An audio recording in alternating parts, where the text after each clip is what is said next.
నమస్తే, welcome to hit TV. ఈ రోజు మనతో ఉన్నారు ప్రముఖ ఆధ్యాత్మికవేత్త శ్యామ్ ప్రసాద్ గారు. వారితో మాట్లాడి మరిన్ని విషయాలు తెలుసుకునే ప్రయత్నం చేద్దాం. నమస్తే గురుగారు. శ్రీమాత్రే నమః. గురుగారు, అమ్మా. మనం ఉదయం లేవగానే అసలు వేటిని చూస్తే శుభప్రదం ఓకే అంటారు? అమ్మా. అంటే సాధారణంగా మ్మ్. ఏదైనా ప్రస్తుతం ఉదయం లేచిన వెంటనే అనుకుందాం, అంటే మనం బెడ్ మీద ఉండగానే ప్రిపేర్ అవ్వాలి. మ్మ్. ఏదో 4:30, 5 గంటలకి ఒక టైం పెట్టుకుంటాడు, ఒక 6 పెట్టుకుంటాడు అనుకుందాం. మ్మ్.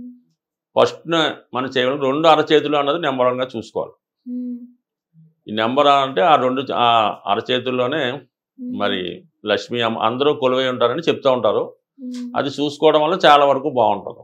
మ్మ్. అందుకే చాలామంది ఉదయం లేచినంటే 2 అరచేతులు కొద్దిగా ఇలా రఫ్ చేసి ఇలా కళ్ళ పెట్టుకొని లేస్తూ ఉంటారు. మ్మ్. ఆ తర్వాత ఏం చేయాలంటే కిందకి దిగుతాం కదా భూమి మీదకి. మ్మ్. భూమి మీదకి దిగే ముందు ఒకసారి భూమాతకు కూడా నమస్కారం పెట్టుకోవాలి. మ్మ్. ఎందుకంటే ఈ రోజంతా మరి మనల్ని మోస్తుంది కాబట్టి, అంటే మంచం మీద ఉన్న మోస్తుంది, మ్మ్. కింద కాళ్ళు పెడుతున్నాం కాబట్టి పెద్దవారి కాళ్ళు టచ్ చేయడం తప్పు కాబట్టి మనం భూదేవుని కూడా నమస్కరించుకొని మనం శుభం ఇలా చేసుకుని పెట్టాలి. మ్మ్. దిగడం కూడా మనం ఉత్తరం వైపు కానీ తూర్పు వైపు కానీ దిగాలి. మంచం అలాగే అరేంజ్ చేసుకుంటాం మనం, మ్మ్. కామన్గా అలా దిగుతారు. మ్మ్. ఉత్తరం వైపు కానీ తూర్పు వైపు కానీ దిగుతాం. మ్మ్. దిగిన తర్వాత అదే నమస్కారం చేసుకుని మనం ముందు నడక కూడా అంటే మనకి అందుకే ఈశాన్యంలో గుమ్మాలు పెట్టుకుని మన బెడ్రూమ్లో అయినా మెయిన్ హాల్లో అయినా మనకి ఆ రూమ్కో ఈశాన్యం ఉండేలా పెట్టుకుంటారు. అందుకని మన నడక కూడా ఈశాన్యం గుండా బయటికి రావాల్సి ఉంటుంది. మ్మ్. ఈశాన్యం గుండా బయటకు వచ్చి అక్కడ నుంచి మన దినచర్య ప్రారంభం అవుతుంది. ఇది ముందు పాటించవలసింది. అందుకని గుమ్మాలు కరెక్ట్గా ఉన్నా కరెక్ట్గా నడక ప్రారంభం అవుతుంది. మ్మ్. ఆ ఇంట్లో మంచాలు కరెక్ట్గా దిగడం వల్ల ఆ డే దాంతో స్టార్ట్ అవుతుంది. మ్మ్. ఇక దాని తర్వాత ఏంటి ఒకరికి ఒక సెంటిమెంట్ ఉంటుంది. మ్మ్. ఒకడు ఏంటంటే లేచిన వెంబటనే అంటే భార్య ముఖం చూడటం అనేది ఎలాగ అదృష్టమే, అంటే అది చూడవలసినప్పుడు ఆమె ఆల్రెడీ పూర్తిగా ప్రిపేర్ అయి ఉండాలి. మ్మ్. అంటే పూర్తిగా స్నానం అది చేసి మ్మ్. అలంకరించుకొని ఉంటే ఆమెలో లక్ష్మీ అమ్మవారు కనబడుతూ ఉంటారు కాబట్టి మ్మ్. చాలామందికి అదో సెంటిమెంట్గా ఉంటుంది. మ్మ్. దాని తర్వాత ఏంటంటే చిన్నపిల్లలు ఎవరైనా ఉంటారు, మ్మ్. మనవడో మనవరాలు ఉంటారు, లేదంటే కూతురు కొడుకు ఆ వయసుని బట్టి ఉంటుంది. మ్మ్. పిల్లలు మళ్ళీ పర్లేదు, వాళ్ళు ఎలాగొన్నా చూడొచ్చు.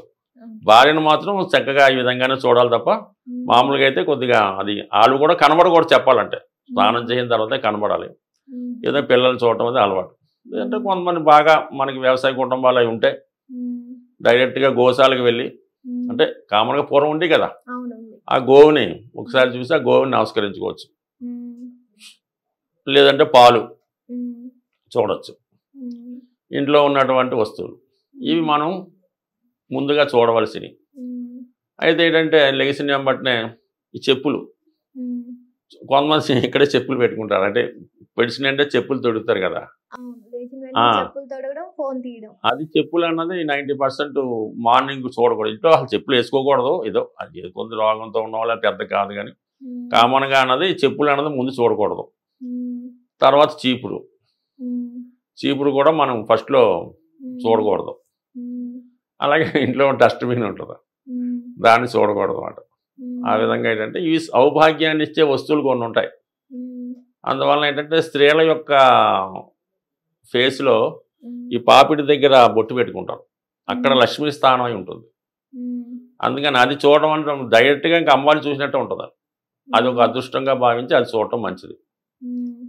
తర్వాత ఏంటంటే మామూలుగా కొంతమంది డబ్బు దాచుకుంటారు కదా, ఏమంటే పట్టుకుపోయా ఏంటో అని పొద్దునే ఆ క్యాష్ బాక్ ఓపెన్ చేసి అప్పుడు అది కూడా మంచిదే. మ్మ్. అది చూసుకోవడం అన్నది కూడా మంచిది. ఈ విధంగా ఇవి శుభ సూచిక వస్తువులు. మ్మ్. అలాగే ఏంటంటే ఈ పెంపుడు జంతువులు ఉంటాయి కానీ చూడొచ్చు, తప్పులేదు. మ్మ్. కానీ కొంతమంది బాధ కలగవచ్చు, కానీ పొద్దున్న లేచినట్టునే మన పెంపుడు పిల్లినో ఈ పెంపుడు కుక్కనో అన్నది అది కూడా జంతువులే, కానీ దాన్ని కొంతమంది బాధ కలిగించవచ్చు, కానీ అది అంత శ్రేయస్కరం కాదని నా ఉద్దేశం. మ్మ్. మళ్ళీ ఏనుగు లాంటిది ఏమైనా ఉంటే చూడొచ్చు, అవి కొంతవరకు ఇటు కూడా చూడొచ్చు, కానీ కొద్దిగా అది మంచి చూడటం వల్ల పాయింట్. అంటే ఎలాగైనా ఈ పిల్లి ఈ కుక్కను కొంత క్రూర జంతువుల కింద వస్తాయి. అవును. ఆవు సాధు జంతువు కాబట్టి ఆవుని చూడొచ్చు, దీని తర్వాత చూడొచ్చు కావాలంటే. మనం ఏదో కొంతమంది పెంచుతుంటారు, వాళ్ళకి మళ్ళీ బాధ కలుగుతుంది. అందువల్ల ఇది కొంత అవాయిడ్ చేసుకోవడం మంచిది. మ్మ్. ఏదైనా ఇది ఒక దేవుడి మందిరాన్ని, అంటే దేవుడి మందిరం ఎప్పుడు చూడాలి, మళ్ళీ మామూలు యజమాని అయితే పూజ చేసుకుంటాడు, మిగతాడైతే సరిగ్గా ఆ పూజ చేసిన తర్వాత మ్మ్. మళ్ళీ లేచి చూసాడంటే వాడికి ఎంతో అదృష్టం ఉంటుంది. మ్మ్. ఈ విధంగా ఇంట్లో ఉన్న కొన్ని ప్రతిదీ శుభం అశుభం ఉంటుంది, మ్మ్. ఇవి చూడొచ్చు. మ్మ్. ఆ విధంగా కొన్ని తర్వాత ఈ పాలు అదే పెరుగు చిలుగుతారు, అది కొందరు ఇళ్లలో ఉంటాయి. ఇల్లు చిల్లు అంటే అది ఇంట్లో ధనాన్ని జనరేట్ వెన్నది చిలకడం అన్నది మామూలు విషయం కాదు. అది ప్రతిరోజు ఇంట్లో కనీసం మనకు ఉంచినట్టు పెరుగుతున్న మజ్జిగ చిల్లుతూ పెరుగు తయారు అది వెన్న తయారైందంటే ఆ ఇంట్లో ఎప్పుడూ లక్ష్మీదేవి కూలు ఉంటుంది. అందుకే గో సంపద అది వాళ్ళకి గోపాలుడు కృష్ణుడు అదే కారణం. ఆ విధంగా అది మనకి జనరేట్ అవుతుంటాయి. చూడకోని ఏంటంటే చీపురు, చెప్పులు, విరిగిపోయిన వస్తువులు, వాడు ఏదో ఉంటుంది, డబ్బులు ఉంటాయి అన్నీ ఉంటాయి కానీ ఒక ఇరిగిపోయింది పెడతాడు అక్కడ. స్టూల్ ఏదో ఉంటుంది కాలు ఇరిగిపోయింది దాన్ని పెడుతుంటాడు. ఇరిగిపోయిన వస్తువులు చూడకూడదు. ముఖ్యంగా మరీ ప్రమాదం ఏంటంటే విరిగిపోయిన అద్దం. సరిగ్గా మనకి ఈ టాయిలెట్ అదే షేవింగ్ చేసుకునే దగ్గర ఎదురుగుండా అద్దం పెడతారు. ఎప్పుడు కూడా ఇరిగిపోయిన అద్దం అనేది ఇంట్లో ఎట్టి పరిస్థితిలో కూడా ఉండకూడదు. ఎంత ఖరీదైన అద్దమైనా ఆ ఇరిగిపోయిన అద్దం చూస్తే మాత్రం కంపల్సరీగా ఆ రోజు కీడు జరుగుతుంది. ఇరిగిపోయిన అద్దం చూడకూడదు. దాని తర్వాత ఇంకేమున్నది ఇలాంటి పోయిన వస్తువులు, పోయిన సింకులు ఏదన్నా స్వల్పంగా ఉండాలి. ఇంట్లో అద్దం ఉంటే దాన్ని రోజు శుభ్రం చేయాలి. దాన్ని చూస్తూ ఉంటే శుభం కలిగే అవకాశం ఉంది. బట్ ఏదైనా అదృష్టాన్ని చూసుకోవాలి తప్ప దురదృష్టాన్ని పక్కన పెట్టాలి. ముందు మనం అదృష్టాన్ని ఇచ్చే వస్తువు చూస్తే ఆ రోజంతా అదృష్టంగానే ఉంటుంది. నా ఉద్దేశం ప్రకారం పసిపిల్లలు కానీ, భార్య కానీ, తల్లిదండ్రులు ఉంటే మహా అదృష్టం. వాళ్ళని చూస్తే ఇంకా మంచిది.